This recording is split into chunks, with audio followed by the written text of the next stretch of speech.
सभी 140 शब्द प्रति मिनट की गति के लिए तैयार रहेंगे। रेडी।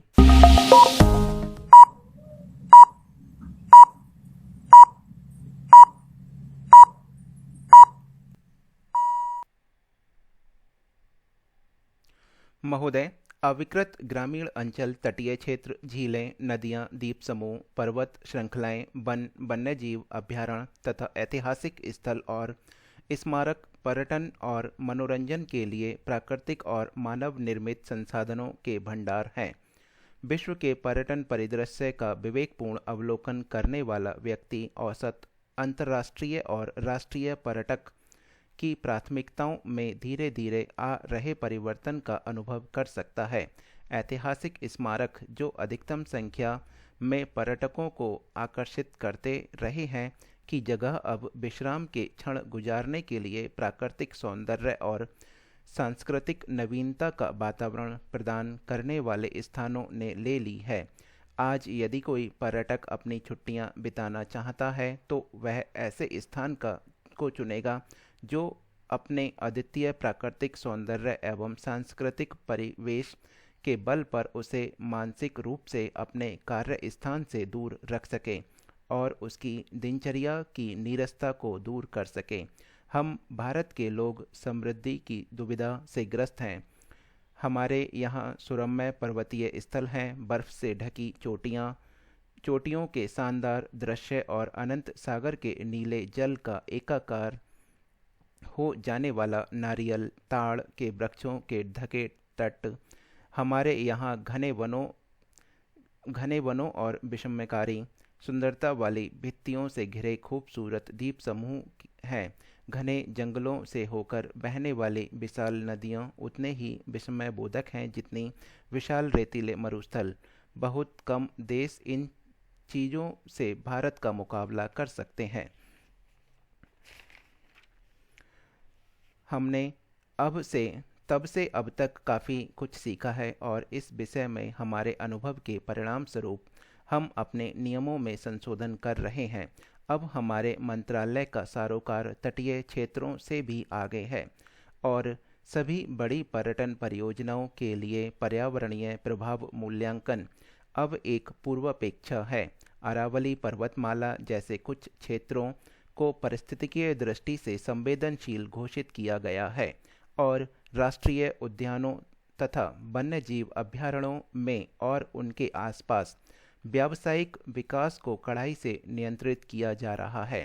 अनियंत्रित व्यावसायीकरण से हमारी तटीय रेखा की स्थिरता बिगड़ी है। प्राकृतिक रेत के टिब्बों के साथ छेड़छाड़ करने से उस स्थान की परिप्रणाली नष्ट होती है। समुद्र, वायु, भूमि और वनस्पति तथा इनके विभिन्न उपयोगों से यह मिश्रित परिप्रणाली बनी है और यह समुद्र की ज्वारीय तरंगों एवं भूमि कटाव की प्राकृतिक रूप से रक्षा करती है। तटीय सौरगाहों को यदि इस प्रकार बना भी दिया जाए कि वे सौंदर्यपरक दृष्टि से आसपास के वातावरण से मेल खाएं तो भी समस्या का अंत नहीं होता।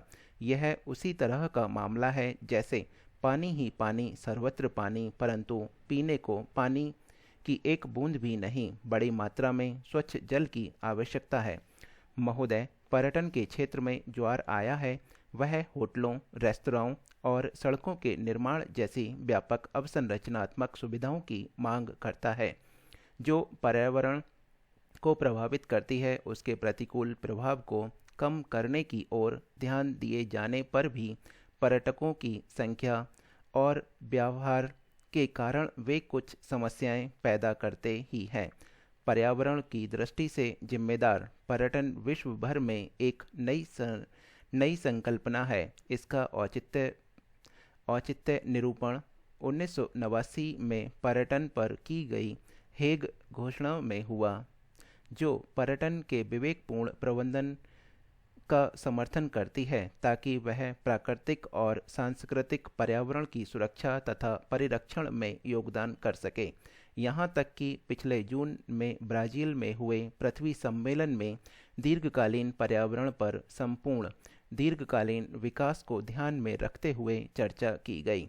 तथापि भारत में पर्यटन विकास पर पर्यावरणीय नियंत्रण अंतर्राष्ट्रीय घोषणा में से कई वर्ष पहले लगाए गए थे और इसका मूल हम भूतपूर्व प्रधानमंत्री स्वर्गीय श्रीमती इंदिरा गांधी द्वारा तटीय राज्यों के मुख्यमंत्रियों को लिखे पत्र में ढूंढ सकते हैं, जिनमें उन्होंने मुख्यमंत्रियों को तटीय क्षेत्रों में समुद्र से आधा किलोमीटर क्षेत्र के भीतर निर्माण कार्य न होने देने के निर्देश दिए थे।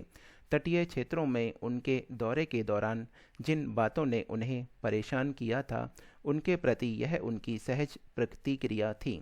समय बीतने के साथ साथ यह पाया गया कि राज्य सरकारों के कहने के बाद भी अनियमित निर्माण नहीं रुका और पर्यावरण और वन मंत्रालय की अधिसूचना जारी करनी पड़ी।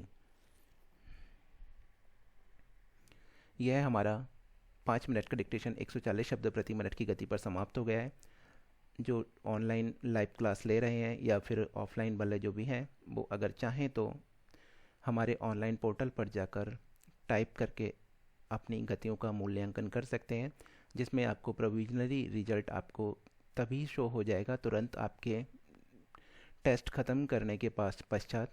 इसके बाद में हमारे एक्सपर्ट की टीम आपके जो टाइपिंग कार्य है उसका मूल्यांकन करेगी, वो आपकी शुद्ध गलतियों का आपको रिजल्ट उपलब्ध कराएगी।